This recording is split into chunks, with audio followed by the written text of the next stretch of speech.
ദിയ ഫാത്തിമ കിരണിന്റെ കൂടെ പോയത്.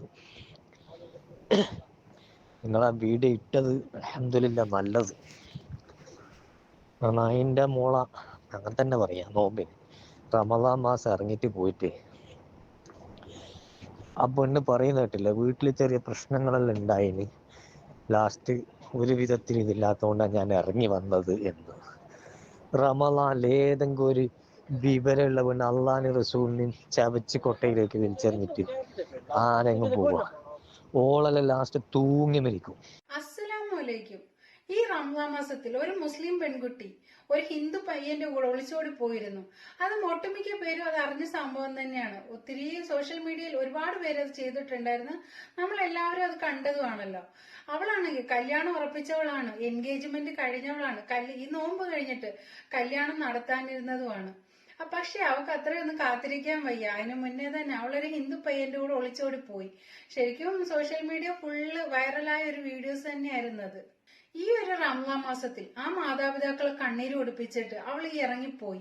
അതിനെതിരെ ഒരുപാട് ആൾക്കാരാണ് അവളെ വിമർശിച്ചത്. ഒരുപാട് യൂട്യൂബർമാരായാലും അല്ലാതായാലും ഒക്കെ, അവളുടെ നാട്ടിലുള്ളവരായാലും ഒക്കെ ഒരുപാട് ആൾക്കാരാണ് അവളെ ഈ ഒരു കാരണം കൊണ്ട് വിമർശിച്ചത്. പ്രത്യേകിച്ച് ഈ ഒരു മാസത്തിൽ, ആ ഒരു മാസത്തെ പോലും മാനിക്കാതെ അവൾ ഈ കാണിച്ചു കൂട്ടിയതിന്. എന്തായാലും അവള് ഈ ഒരു പ്രശ്നം കാരണം അവളും അവളുടെ ഹസ്ബൻഡ് ഇപ്പൊ കൊണ്ടുപോയ കിരൺ എന്ന് പറയുന്നവനും, ഇവളുടെ പേര് ദിയ, ഇവര് രണ്ടുപേരും കൂടി ഒരു ലൈവ് ഒക്കെ വന്നിരുന്നു. ഞങ്ങക്ക് ജീവിക്കാൻ കഴിയുന്നില്ല, യൂട്യൂബർമാര് ഞങ്ങളെ തേങ്ങാക്കൊല പറയുന്നു, ഞങ്ങക്ക് ജീവിക്കാൻ, ഞങ്ങളുടെ അന്നേരത്തെ ഒരു സാഹചര്യം കൊണ്ടാണ് ഞങ്ങൾ പോകേണ്ടി വന്നത്, മറ്റതാ മറിച്ചതാ എന്നും പറഞ്ഞിട്ട് കുറേ ഡയലോഗും ഒക്കെ ആയിട്ട് അവളും അവനും കൂടി വന്നിരുന്നു. ശരിക്കും പറഞ്ഞു കഴിഞ്ഞാൽ അതിനെ ആൾക്കാരെടുത്തിട്ട് പൊങ്കാല ഇടുകയാണ് ചെയ്തത്. ഇവരുടെ ഈ പ്രവൃത്തി ഒട്ടുമിക്ക പേരും അതിനൊരു എതിർപ്പായിട്ട് തന്നെയാണ് നിന്നത്. കുറച്ചു പേരേ ഉള്ള അവർക്ക് സപ്പോർട്ടായിട്ട് നിന്നത്. എന്തായാലും അവർക്ക് ഈ നാട്ടിലല്ല, വെളിനാട്ടിൽ നിന്ന് വരെ ഭീഷണി ഉണ്ടായിട്ടുണ്ട്. അപ്പൊ അതൊന്ന് നമുക്ക് കേട്ടു നോക്കാം. ഹലോ, അസ്സലാമു അലൈക്കും. ഇത് ദുബൈയിൽ നിന്നാണ്. ഇത് കണ്ണൂര് പാപ്പൻശ്ശേരിയുള്ള ആളാണ്. നിങ്ങളൊരു വീഡിയോ കണ്ട് നമ്മളെ ദിയ ഫാത്തിമ കിരണിന്റെ കൂടെ പോയത്. നിങ്ങളാ വീഡിയോ ഇട്ടത് അൽഹംദുലില്ലാ നല്ലത്. നായിൻ്റെ മോള അങ്ങനെ തന്നെ പറയാം. നോമ്പിന് റമദാൻ മാസം ഇറങ്ങിയിട്ട് പോയിട്ട് ആ പെണ്ണ് പറയുന്ന കേട്ടില്ല, വീട്ടിൽ ചെറിയ പ്രശ്നങ്ങളെല്ലാം ഉണ്ടായിന്, ലാസ്റ്റ് ഒരു വിധത്തിൽ ഇതില്ലാത്തതുകൊണ്ടാണ് ഞാൻ ഇറങ്ങി വന്നത് എന്ന്. റമദാനിൽ ഏതെങ്കിലും ഒരു വിവരമുള്ള പെണ്ണ് അള്ളാഹിനും റസൂലിനെയും ചവച്ച് കൊട്ടയിലേക്ക് വലിച്ചെറിഞ്ഞിട്ട് ആരെങ്കിലും പോവുക? ഓളെല്ലാം ലാസ്റ്റ് തൂങ്ങി മരിക്കും. ഇൻഷാ അല്ലാഹ് അവരെ കോണ്ടാക്ട് ചെയ്യുന്ന നമ്പർ നിങ്ങൾ സംഘടിപ്പിച്ചു തരുക. ഞാൻ ഒരു STPIന്റെ പ്രവർത്തകനാണ്. ഞാൻ തുറന്നു പറയാം, ആ പോയതന്നെ എനിക്ക് ഇഷ്ടപ്പെട്ടില്ല. എനിക്ക് വളരെ ഇതായിപ്പോയി. റമദാനില് എനിക്ക് വല്ലാണ്ടായിപ്പോയി.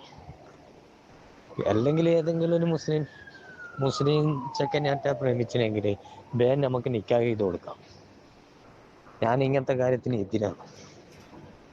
നടു റോട്ടുമ്മലിട്ടിട്ട് നിങ്ങൾ രണ്ടാളെ കിട്ടിയില്ലെങ്കിൽ ഞാൻ ടിക്കറ്റ് എടുത്ത് വന്നിട്ട്, എന്നിട്ട് നമ്മളെ സപ്പോർട്ട് ചെയ്യുന്ന ആളില്ല. എൻ്റെ ഓൻ പറയാ, ഓൻ പറയുന്ന കേട്ടിട്ടില്ലേ, ഓൻ പറയുന്നത് പിന്നെ എൻ്റെ ചങ്ങായിമാരുടെ മുസ്ലിങ്ങളാണ്, ഓനെ മുസ്ലിങ്ങളൊന്നും സഹായിക്കാനില്ലേ? ആറാത്ത നമ്പർ സംഘടിപ്പിച്ചോ, ഓനെ കിട്ടുന്ന നമ്പർ സംഘടിപ്പിച്ചോ. ഏത് ഭാഗത്തുള്ള ഫോൺ ലൊക്കേഷൻ കൊണ്ടുപോകാൻ ഇനിയും വണ്ണത്തിന് ജീവിക്കാൻ നമ്മൾ വിടൂലേ? കാരണം അത്രക്കും മനസ്സ് വേദനിക്കുന്നുണ്ട്. ആ ഉമ്മാന്റെ ഉപ്പാന്റെ മനസ്സ് വേദനിച്ചിട്ട് വേറെ കല്യാണം നയിക്കാൻ വേണ്ടി. പിന്നെ ഇതിൽ വേറെ ഒന്നുണ്ട്, ഈ ഡ്രൈവറാ പോലും ഓളെ കൊണ്ടാക്കലും പിടിക്കലല്ലോ. ഈ കൊണ്ടാക്കുന്ന ഉപ്പാക്കും ഉമ്മാക്കും അറിയില്ലേ കൊണ്ടാക്കുമ്പോ ഇങ്ങനെയൊക്കെ സംഭവിക്കുന്നൊക്കെ. കുറെ നമ്മളെ മുസ്ലിം സമുദായത്തിൽ പെട്ടത് വെച്ചാല് ഈ ജോലിക്ക് പറഞ്ഞേക്കുന്നത് ഏറ്റവും വലിയ തെറ്റ്. അതുകൊണ്ട് അവരെ കിട്ടുന്ന നമ്പർ സംഘടിപ്പിച്ചു തന്നു. ഞാൻ അള്ളാഹുവിനും ഇൻഷാ അല്ലാഹ് അവരെ ഒരിക്കലും നേരെയാക്കി ജീവിക്കാൻ വിടുന്നു. ഈ ഹിന്ദുക്കൾ പോലും അവർക്ക് സപ്പോർട്ടില്ലാലോ. ഹിന്ദുക്കൾ പോലും പറയുന്നു, മുസ്ലിങ്ങൾ പോട്ട് ഹിന്ദുക്കളും ക്രിസ്ത്യാനികളും പറയുന്നു നോമ്പിന് റമദാൻ മാസം ഇങ്ങനെ ചെയ്യുമോ? ഇവിടെയുള്ള ഹിന്ദുക്കൾ നോമ്പിനെ ബഹുമാനിക്കുന്നുണ്ട്. അവരെ കോണ്ടാക്ട് നമ്പർ വേണം കേട്ടോ. ഞാൻ പാപ്പൻശ്ശേരിയാണ്. എൻ്റെ പേര് റാഫി എന്നാണ്. ഞാൻ SDP വലിയ നേതാവാണ്. ഞാൻ അങ്ങനെ തന്നെ പറയും. ആദർശ ആശയമൊന്നും ഞാൻ ആർക്കും വിട്ടുകൊടുക്കലുണ്ട്. കേട്ടിട്ട് മറുപടി എന്തരാന്ന്? എന്തായി? ഞാൻ കാര്യം പറഞ്ഞു, നിങ്ങൾ മറുപടി എന്തെന്നില്ല. ഞാനേ കാര്യമായിട്ട് പറഞ്ഞു തന്നെയാണ്. കാരണം അതൊന്നും ചെയ്യാൻ പാടില്ല.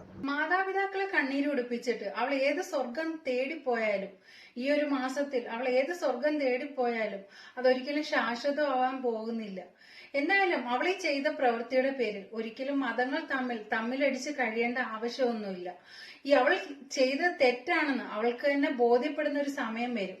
എന്തായാലും കാത്തിരിക്കുക.